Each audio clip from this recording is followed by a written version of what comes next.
5-0. How much, if at all, did that affect you?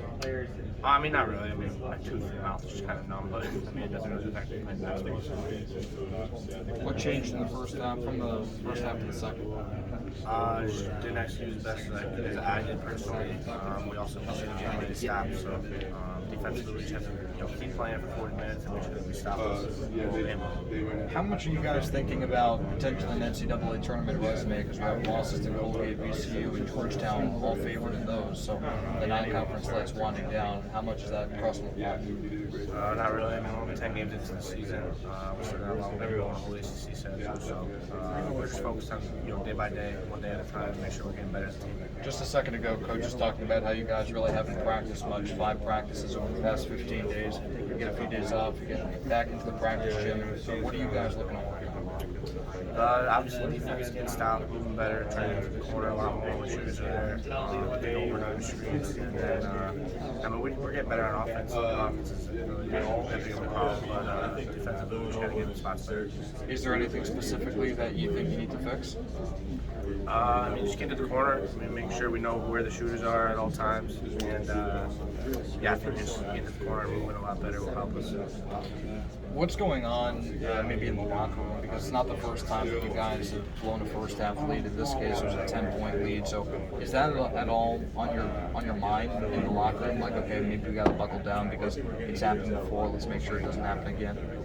Not really. I mean, you're just thinking about winning each and every game, each and every moment of the game. So, I mean, halftime doesn't really change for us. Coach is going to come in. So we've had other ways that we were losing and turn it around. So we just do the same thing each and every day, every game. How much was the crowd factor?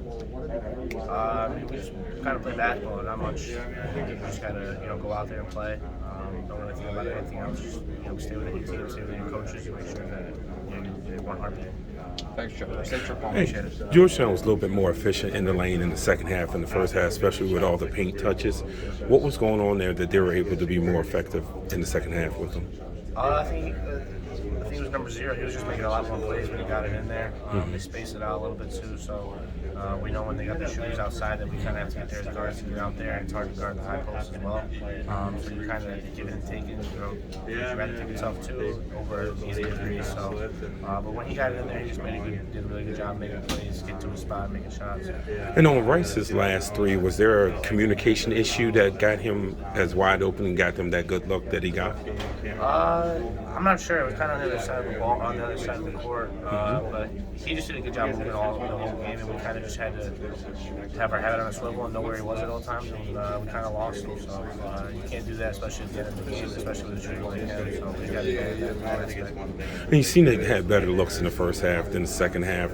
How do you balance out where you're trying to get your looks, and because you're so important to the team, without forcing it or hunting shots? Yeah, I mean, just trying to take it what's given to me. I mean, when you got an open look, obviously you got to take it. But I mean, some of them will wind down at a shot clock. You kind of just have to go. And I mean, sometimes I don't know why people don't really realize that. But I mean, in the first half we got open looks. We were moving the ball a lot. I mean, in the second half we kind of did too. It's just we didn't make as many. And it was just about defense, though. I mean, we got to get better, more stops. And when we get stops, it leaves out to fast break points, which is pretty good for us. We have a lot of shooters, and fast breaks on threes are a lot easier than a fast break and a half court. So it just goes back to getting stops, which helps us lead to get easier looks in the other end. Yeah, and you talked about that because in the first half you were able to get the ball in the paint quite a bit. In the second half, that stops. Was it because you wasn't getting as many stops on defense and having to play against a setup defense? For sure. I mean, like I said, when you're getting stops and you're getting out and running, it opens up so many lanes for guys on the offensive end because the defense is scrambling back trying to find their man. And when you have offensive weapons like we do, it makes it pretty hard for them. And then, I mean, just in the half court, I mean, we executed our plays pretty well. It was just, didn't put the ball in the basket as much. Obviously not the result you wanted, but is this one of the favorite places for Syracuse to come? And it's hard not to notice all the orange. If you didn't have as many fans, you might have had more. Yeah, I mean, that's always cool when you're going on the road and you're still kind of in a neutral home environment, which is awesome. It just shows that we have some of the best fans in the country, and we really appreciate it. So yeah, it's always fun and cool.